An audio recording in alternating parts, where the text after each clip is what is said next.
We got fucking reactions stacked on deck today. On deck reactions. We got a bunch of things. They're all criminal related. But the first two are about a bank heist. And then I'm starting off with a short video. This is just a video I saw on TikTok. It's these idiots that are trying to steal from an ATM. It actually is much harder than you think. An ATM is like cemented to the fucking goddamn ground. You will not get that shit out. And ATM is so big, but only like 1/10 of the ATM is actually valuable. When I watch it, I'm like, holy f***, what the f*** are they doing? Yeah, it's gonna be like 240p, but that's just because it's a surveillance camera. Dude, how much do... Okay, hold up. Before we even watch this, how much money does an ATM have? Because that's how I'm determining whether or not this is worth it. An average size ATM can hold up to 200 grand? Most contain less than 10,000 though, in off hours. And I would assume this is an off hour as it looks like it's in the middle of the fucking night. So I'm gonna say this isn't worth it. I feel like they watched a YouTube tutorial. Like they definitely watched like just a basic like how to rip apart an ATM machine. Because what they're doing doesn't make any sense to me. Like they're latching onto specific things where I'm assuming this is not the first time they've done this. But he's gonna get a run, but he's gonna get a running start. Yoink. See, like, now, where the hell is the money? Where is the money? If I would have to watch a YouTube tutorial. If I was a part of the ATM robbery in Shelbyville, wherever the fuck that is, I don't know what to do. At this point, I would be lost. I would say there are a million mechanisms. Where the fuck is the money? That looks like money on the ground, but I don't think it is. He's gonna grab it. See, look, he knows what he's doing. He knows where the money is. Are they just ATM robbers? Are those Yeezys? Come on. Like, see, this is the shit that are those Yeezys? Are those Yeezys? Somebody answer me. Spend your money more wisely rather than buy the fucking Yeezy 350s. The Lego shoes. Also, license plate. License plate. Take that off. Just, I'm not a criminal. I've never robbed an ATM, but... logically, I can read that.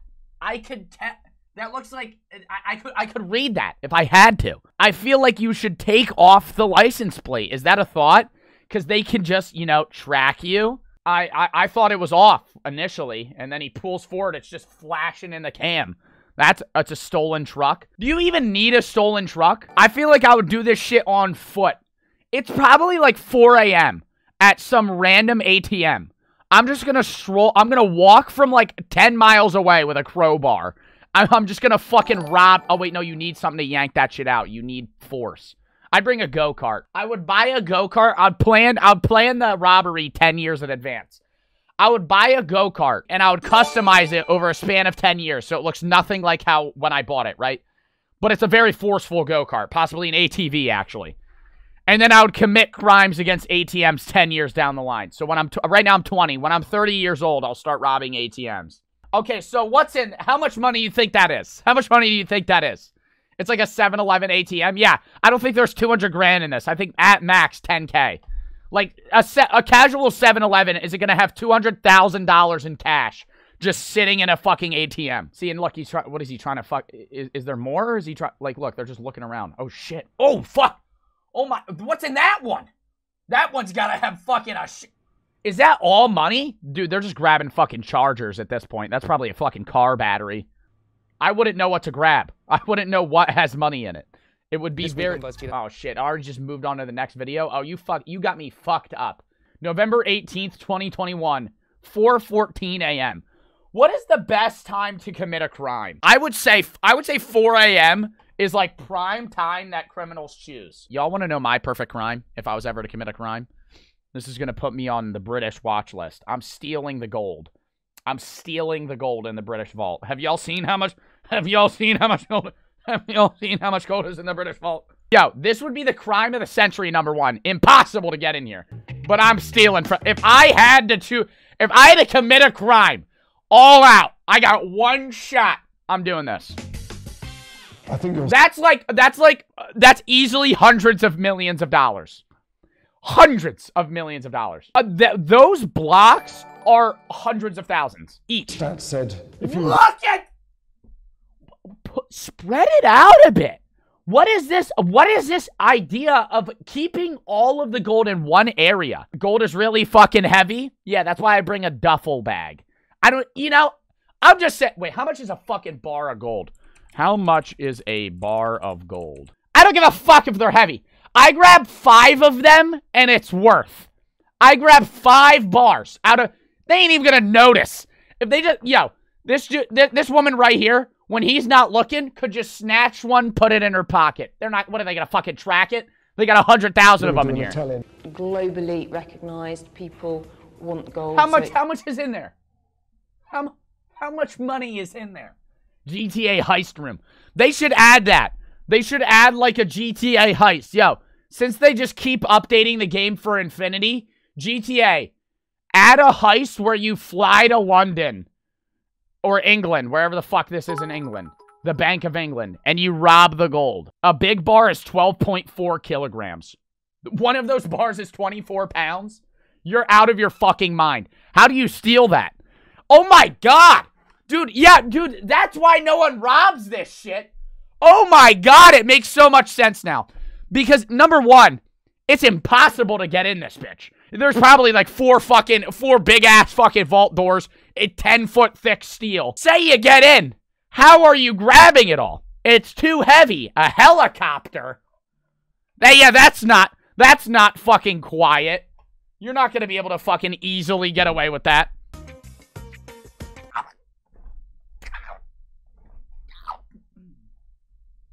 $200. I'm just saying.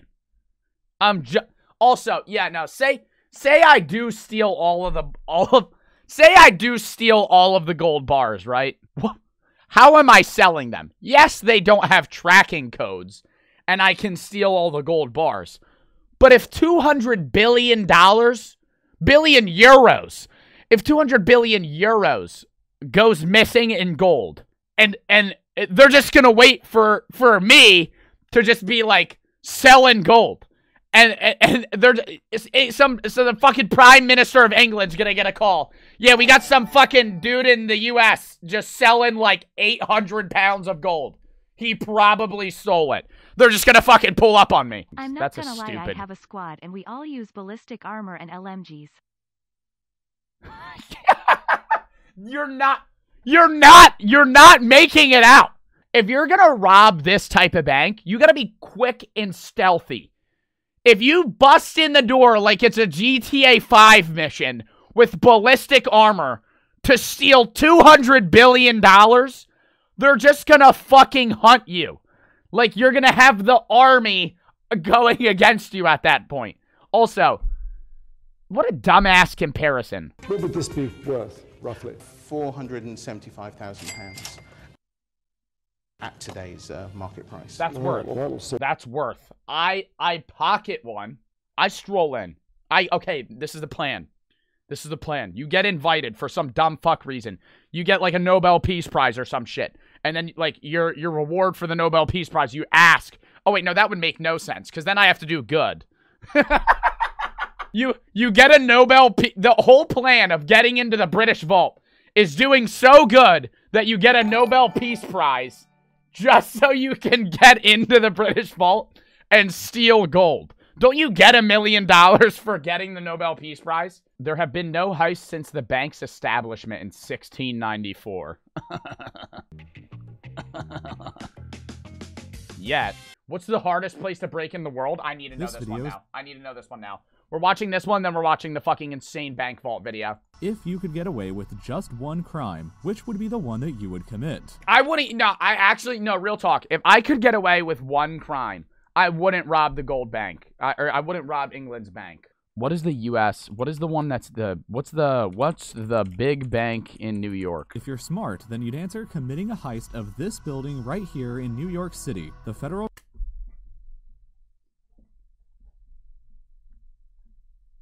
Fucking genius. Because it's home to the largest amount of gold stored in a single place in the world. About $250 billion worth. They have more gold than the fucking England bank? Oh, no. And that's close to me. Unfortunately for you, though, you wouldn't have any chance of getting away with stealing any of this gold. Bet. Bet. Because the vault inside this building that stores all of it is arguably the most difficult place in the entire world to break into. I got a and drill. They Don't Trolls is home to the greatest... Stack it a little more even. Who the fuck's job was this shit? Is that a smoke detector?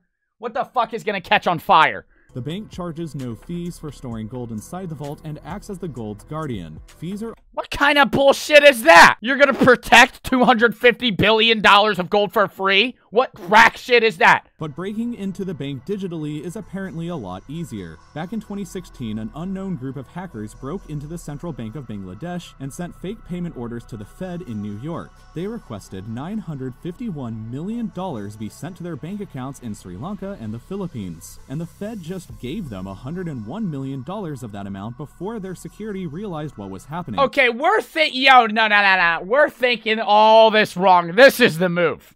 Yeah, no, I'm thinking I run in physically and get Brian Shaw to start hacking the gold out of the fucking, the vault. That's not the move. You gotta rethink the plan here. Insane way bank robbers executed a perfect bank heist. They stole $20 million. When a call went out to local police at 12:38 p.m. that Banco Rio was being robbed. See, here's the problem. All these stories about insane bank heists are so long ago. Like, every physical bank heist, this is probably, like, the most recent one, right? Because, like, I'm perceiving, like, new bank heist type shit is, like, hacking. Like, they're hacking shit. Like, they're on a computer fucking breaking into the fucking mainframe type Matrix shit. Whereas, like, older bank heists were, like, I just walked in with a fucking 6-iron and I told them to give me their money, and then they did. Like, it's just shit like that. Police officers arrived at the scene to discover that 4 thieves and 23 hostages were inside. They secured the perimeter, guarding the only 2 possible exits from the bank. After communicating and negotiating with the robbers... I feel like a hostage way is... I feel like the hostage move to steal money is such a bad plan. Because, like, how do you... You're gonna get caught. Like, I mean, maybe they don't and they'll explain it, but, like, if you have someone hostage... Regardless of what they end up giving you, they're just going to catch you again. Like, their final plan isn't like, oh, just release them and we'll never do anything to you. Like, that's not what happened. First, the hostages were alive and well. Almost 150 safety deposit boxes were forced open and emptied of their contents. And the robbers were gone. No sign of the thieves could be found. No windows were broken. They drilled a hole into a sewer and ran away. I'm calling it. At one point, they sang happy birthday to one of the bank employees after That's discovering so weird. That's so weird. If I was a bank employee and somebody robbed the fucking bank and they started singing happy birthday to me, I would just immediately think they're going to shoot me in the face. Finally, special forces lined up and forced their way in to discover a truly unbelievable situation. 23 hostages were being held or had been locked into 3 separate floors: the lobby, the mezzanine, and the basement of the conference room. To be found, police even double-checked to see if they were hiding among the hostages, but could not find them. Out of the 400 reinforced steel safe deposit boxes in the basement, 143 had been cracked open. The robbers had conducted this epic bank heist without even using real weapons. The last item police found was perhaps the most perplexing and obnoxious piece of evidence: the robbers trying to make some sort of poetic statement. Argentinians throughout the country lacking Netflix at the time had been watching the whole robbery unfold for hours from their television. Bro, I'd be hella pissed, though, if they stole my shit in a safety deposit box. Wouldn't that piss y'all off? Like, yeah, they got away with the crime. Yeah, that's smart as shit. Bro, if I had, like, my fucking grandma's, my dead grandma's wedding ring in the fucking deposit box and they just stole it, I would be like, oh, fuck. Well, the mastermind behind the robbery of the century turned out to be a man named Fernando Araujo. His goal was to observe the mistakes other fictional and real robbers made and use these observations to plan out the perfect heist. That's some genius shit. Like watching, just actually looking over every failed crime and just correcting the mistakes. When Araujo guaranteed Bolster that no one would get hurt, in fact they wouldn't even have real weapons, Bolster agreed to the plan and got to work. So what exactly is the prep work for a robbery of the century?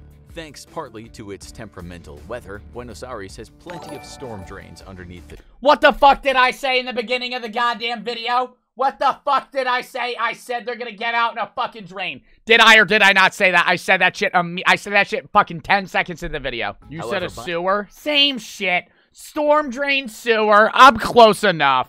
stage a fake bank robbery upstairs to cover the real bank robbery going on in the basement. Some say the phrase, "It's so crazy it just might work," was born that day. The duo then proceeded to assemble a crew of experienced thieves, financiers, and misfits they'd need to pull off the job. Bolster decided to rent a safe deposit box at another Banco Rio branch, noted down the brand name, and ordered a few boxes himself to find the best way to open them. He concluded that a jackhammer punching through the locks would do the job, and could be kept to a reasonable noise level. He built a jackhammer that could be transported in pieces to the bank, assembled there, and then taken apart. However, as anyone Oh, what if you fucked up assembling it, though? Like, you get into the bank, everything's fine, and then you can't assemble the jackhammer. I would do that shit like 10 million times.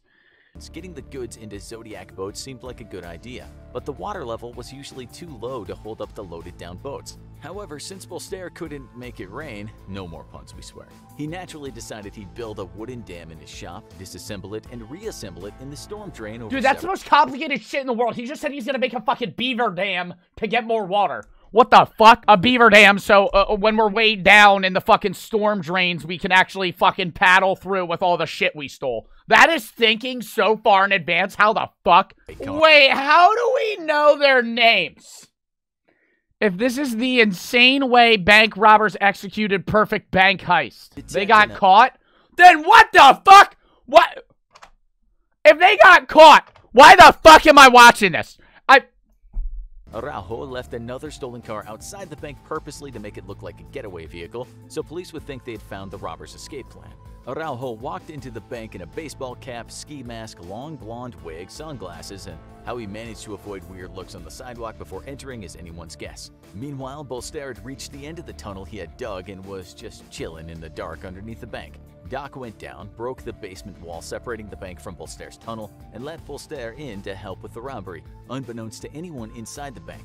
This was because Luis and Beto had already subdued and isolated the hostages. Vitet then took on the persona of Walter to deal with the cops that had just arrived, in order to make the police believe that the robbers had been caught in a heist gone wrong. How do you find criminals to help you do a job?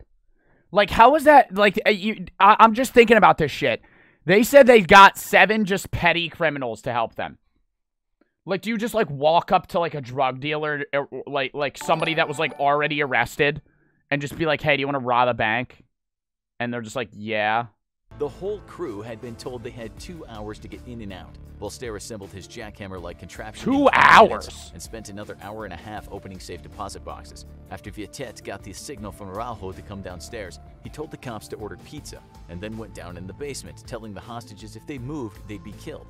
Beto and Vitet helped Bolster stuff the valuables into bags, while Araujo and Doc sprayed bleach to destroy any DNA and threw around fistfuls of hair from a barbershop floor to confuse the police even further, as you do in a bank heist.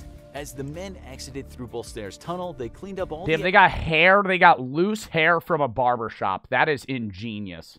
The men paddled to the getaway van 10 blocks away, used a previously tested pulley system to haul the bags up from the storm drain, and drove off, all while police still thought they had bank robbers surrounded in Banco Rio. When the police officers eventually stormed the bank, the robbers were already home watching the report on live TV, finally eating their long-awaited One of them dropped their shoe or something on live television. They're like, we just found it. I'd be like, oh, fuck.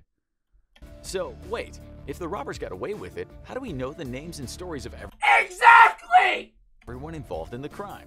Well, as it usually happens in life, even the most carefully thought-out plan can be undone with one dumb, egocentric mistake. When Beto brought home the money, he bragged to his wife, Alicia, that he and his friends had robbed Banco Rio. Considering Beto had a habit of frequently cheating on Alicia, disclosing this information so readily probably wasn't the best idea. When some of the valuables went missing from the house, Beto and Alicia had a huge fight that led to the unraveling of the whole heist. Sure enough, 5 weeks later, Beto got pulled over by police while out driving with his mistress. Apparently, Alicia had told him the whole story of the heist and identified Beto, Araujo, Bolster, Vitet. Nah, that's fucked. Nah. Well, I mean, you know, they did commit a crime. But still, nah, she just ratted. The men were all tried and sent to jail, though most have been released by now and are presumably still pissed at Beto for being unable to keep it in his pants. However, their daring heist lives on in infamy in Argentina. Do you think you could commit? Damn, do you think they still profited money in the end? Probably not, because what, like 20 million split by 7, then they went to jail. They probably had some of it taken back. Oh, that would just suck. Like, that's ass. Hold up. Let me go take a piss before we go to the next video. Pickle Rickle Entertainment.